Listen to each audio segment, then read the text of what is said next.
అంతా నారదా, నీకు తెలుసు కదా, కలియుగముల మానవులు విషయవాంఛాలోలురై సత్కర్మలను ఆచరింపలేరు కదా. మానవులు విషయవాంఛాలోలు కలియుగంలో, కాబట్టి సత్కర్మలను ఆచరింపలేరు. భగవంతుడి గురించిన యజ్ఞ యాగాదులు, తపస్సులు, వ్రతాలు, నోములు ఇలాంటివి ఏమీ చేయలేరు వాళ్ళు. ఎందుకంటే అల్పాయుష్యులు, రోగభూయిష్టమైనటువంటి శరీరము గల మానవులు కనుక దర్శన అర్చన ప్రార్థనల చేత, దర్శనం అంటే దర్శించగానే, ప్రార్థించగానే, స్వామి అని పిలవగానే అనుగ్రహాన్ని, ఆశీర్వచనాన్ని ప్రసాదించేటటువంటి దేవుడు ఎవరైనా ఉంటే ఈ 7 కొండల మీద వేంచేసి ఉంటే బాగుంటుందని ఆలోచిస్తున్నాం. త్రిమూర్తులైనటువంటి బ్రహ్మ విష్ణు మహేశ్వరులో ఎవరు శాంత స్వభావులో, ఎందుకంటే ఈనాటి కలియుగంలో ఉండేటటువంటి మానవులు దేవుడికే పంగనామాలు పెట్టేటటువంటి వాళ్ళు కనుక శాంత స్వభావి అయినటువంటి దేవుడు కావాలి కనుక బ్రహ్మ విష్ణు మహేశ్వరుల్లో ఎవరు శాంత స్వభావులో వారిని దేవుడుగా ఇక్కడ కొలువు కావాలని ఆహ్వానిస్తున్నాం అన్నాడు. అప్పుడు నారద మునీంద్రుడు, అయ్యా ముగ్గురు ఎందుకు, ఆ ముగ్గురులో ఎవరు శాంత స్వభావులో నిర్ణయించి వారిని ఆహ్వానించుట మేలు కదా, ముగ్గురు ఎందుకు అన్నాడు.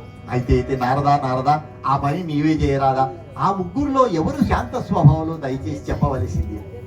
నేను కాదు చెప్పవలసింది, అదిగో అక్కడ కూర్చున్నాడు, పాదములో నేత్రం ఉన్నటువంటి వాడు భృగు మహర్షి, అతన్ని పంపుదాం.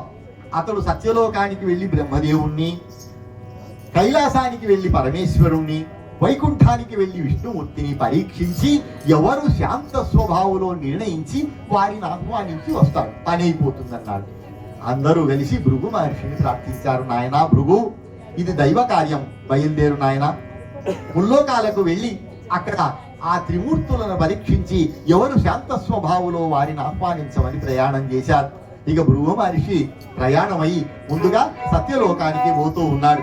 చేతిలో కమండలం, జపమాల పట్టుకుని పోతున్నాడయ్యా భృగు, అప్పుడు పోతున్నాడయ్యా,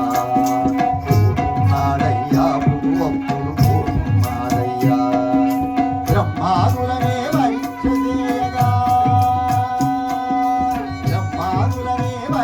చేయ గగన భాగమున విరవిర జల జల పోతున్నాడయ్యా భృగు, అప్పుడు పోతున్నాడయ్యా, భృగు, అప్పుడు పోతున్నాడయ్యా.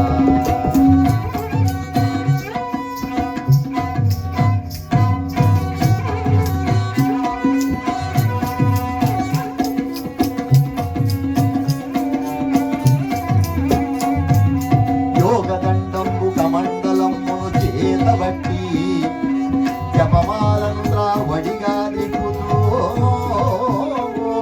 యోగదండంబు కమండలం చేతబట్టి జపమాలను త్రావడిగా దిక్కుతూ, ముక్కులనే పరీక్ష చేయక గగన భాగమున విరవిర జల జల పోతున్నాడయ్యా భృగు, అప్పుడు పోతున్నాడయ్యా.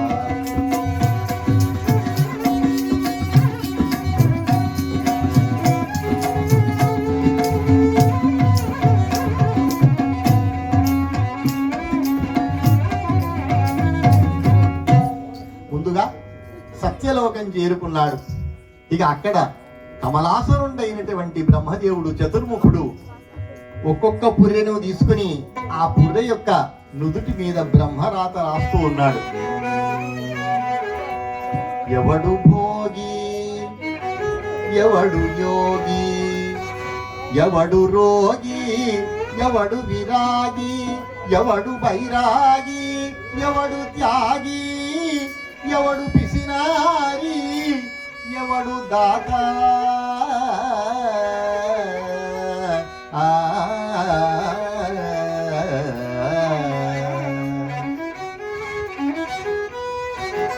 ఒక్కొక్క పురిని తీసుకుని ఆ బ్రహ్మరాత రాస్తూ ఉన్నాడు.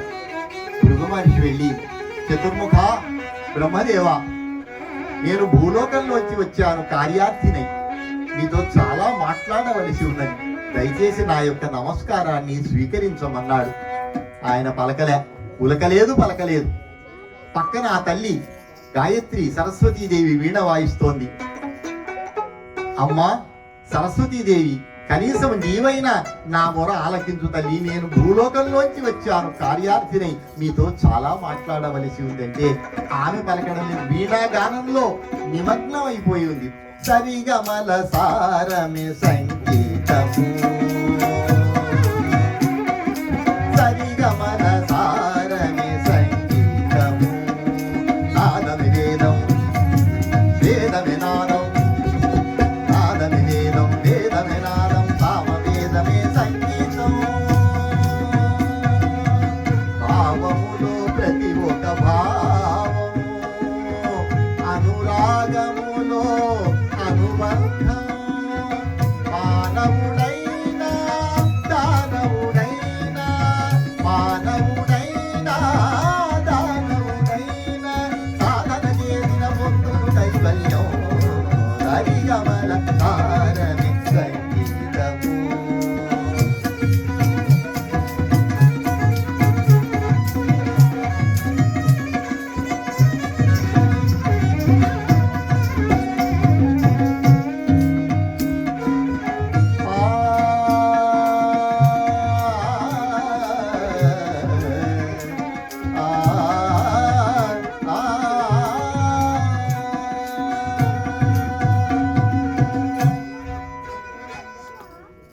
ఈ విధంగా సంగీతంలో మునిగిపోయింది. అమ్మా, కొంచెం నీ భర్తకు నీవైనా చెప్పవమ్మా, నేను కార్యార్థినై వచ్చాను భూలోకంలోంచి.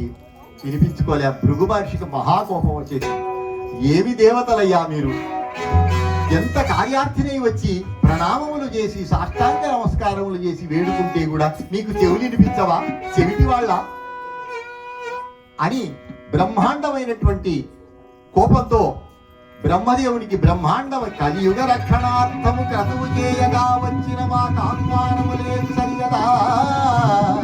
బ్రహ్మదేవ, సతి సంగీతమే ఘనమాయే. ఆ సంగీతం వింటూ ఎదుటి వ్యక్తులను నువ్వు పట్టించుకోవడం లేదు. విధాతనని విష్ణుపుత్రుండనని విర్రవీగే, ఈతనికి భూలోకమున ఆలయంబులు అర్చనాదులుండవని శాపం ఇచ్చా. బ్రహ్మదేవునికి శాపం పెట్టాడు భృగు మహర్షి, భూలోకంలో నీకు గుళ్ళు గోపురాలు లేకుండా పూజలు లేకుండా పోవుగా. కానీ సరస్వతీదేవికి మహాకోపం వచ్చేసింది. ఒడి దురాత్మ, నా భర్తనే చెప్పిస్తావా, నీకు వాగ్బంధనం చేస్తాను, వాక్కు లేకుండా చేస్తానన్నదా తల్లి. బ్రహ్మదేవుడు శాంతపరిచాడు. సరస్వతి దేవి శాంతించు, భృగు వల్ల మనకు మేలే జరిగింది.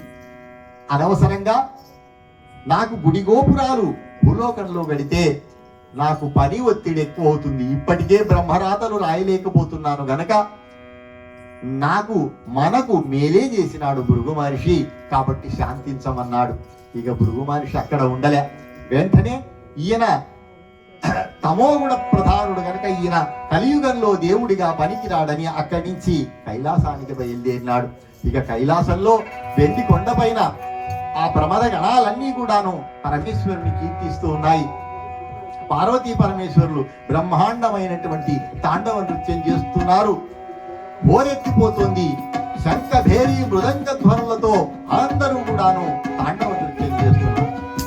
ఓ నమో నమో నటరాజ నమో హరజటాధర శంభో, నమో నమో నటరాజ నమో హరజటాధర శంభో, ఓ నమో నమో నటరాజ నమో నమో నటరాజ.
భేరీ మృదంగ ధ్వనులతో కైలాసం అంతా కూడా మారుమ్రోగిపోతోంది. ఆ శబ్దంలోనే భృగు మహర్షి వెళ్ళి, పరమేశ్వర, నీలకంఠ, ఓ జగదీశ్వర, పాహిమాం పాహిమాం అని ఒక్కసారిగా సాష్టాంగపడి నమస్కరించాడు. ఆ తాండవ నృత్యంలో పార్వతీ పరమేశ్వరులు ఇద్దరు కూడా గమనించలేదు. కనీసం వినాయకుడు కుమారస్వామి అయినా గమనిస్తారనుకున్నారు, వారు గమనించలేదు. మళ్ళీ ఒకసారిగా బిగ్గరగా, ఓ శంకర, సదాశివ, సాంబశివ, పశుపతినాథ, నేను భూలోకంలోంచి వచ్చాను కార్యార్థిని, కాబట్టి నన్ను గమనించమన్నాడు. అయినప్పటికీ వినిపించుకోలే. మహాకోపం వచ్చేసింది. ఏమిటయ్యా, మన ఇంటికి ఎవరైనా అతిథి అభ్యాగతి వస్తే మన పనులను వదిలిపెట్టి ముందుగా వాళ్లను మర్యాద చేసి వాళ్ళకి ఏం కావాలో అడుగుతాం కదా, ఒక గృహస్థ ధర్మంగా. కనీసం ఈ యొక్క విధానాన్ని కూడా మీరు పాటించరా? మీరు దేవుళ్ళేనా? మన పెద్దలు చెప్తుంటారు, మొట్టమొదటి స్థానాన్ని మాతృదేవో భవ, మొట్టమొదలు మనము గౌరవము భక్తి ఇవ్వాల్సినటువంటి స్థానము మన తల్లికి ఇచ్చారు. ఆ తర్వాత పితృదేవో భవ, తండ్రికి రెండవ స్థానాన్ని ఇచ్చారు. మూడవ స్థానాన్ని ఆచార్య దేవో భవ, నాలుగవ స్థానాన్ని అతిథి దేవో భవ. మన ఇంటికి ఎవరైనా అతిథి వస్తే అతడు సాక్షాత్తు నారాయణ స్వరూపం అని చెప్పారు పెద్దలు. అందుకే మనకి ఎన్ని పనులున్నప్పటికీ వదిలిపెట్టి ఆ అతిథిని ఆదరించి గౌరవించి అతనికి కావలసినటువంటి వసతులను ఏర్పాటు చేయమన్నారు. మన మనసులో ఉంటుందండి, ఎవరైనా మన ఇంటికి వస్తే మనం తప్పకుండా మన మర్యాద చేసి వాళ్ళని గౌరవించాలని ఉంటుంది. కానీ కొంతమంది ఆషాఢభూతుల మాదిరిగా మధ్యలో వచ్చి తగలబడి మనకు ఈ యొక్క గౌరవ మర్యాదలు వాళ్ళకి ఇవ్వాల్సినట్టు లేకుండా పరిస్థితి తీసుకొస్తారు. ఒక గ్రామంలో భీమిరెడ్డి గారని ఒక మంచి భక్తిపరుడు, భక్తిభావం గలటువంటి వ్యక్తి ఉన్నాడు. ఆయనకు ముఖ్యంగా ఈ యొక్క సాధువులనగా సంతులనగా సర్వసంగ పరిత్యాగులంటే అమితమైనటువంటి భక్తి. తన పనులు ఎన్ని ఉన్నప్పటికీ వదులుకుని ఆ మహనీయుల వెంట వెళ్ళి వాళ్ళకి ఏం కావాలో అడిగి అన్ని సమకూర్చి వారి ఆశీర్వచనాన్ని పొందుతూ ఉంటాడండి ఆ భీమిరెడ్డి అనేటటువంటి వ్యక్తి. ఒకరోజు ఆయన బజారుకి వెళ్ళాడు. వెళితే ఆ బజార్లో అమ్ముతూ ఉన్నారు మంచి మామిడి పళ్ళు, బగిరిపల్లి మామిడి పళ్ళు, ఒక్కొక్కటి ఇంతలా ఉన్నది. కొత్త ఫలం, ఏప్రిల్ నెల, అప్పుడే వచ్చినాయి మామిడి పళ్ళు, ఇంతవరకు తినలేదు. కొత్త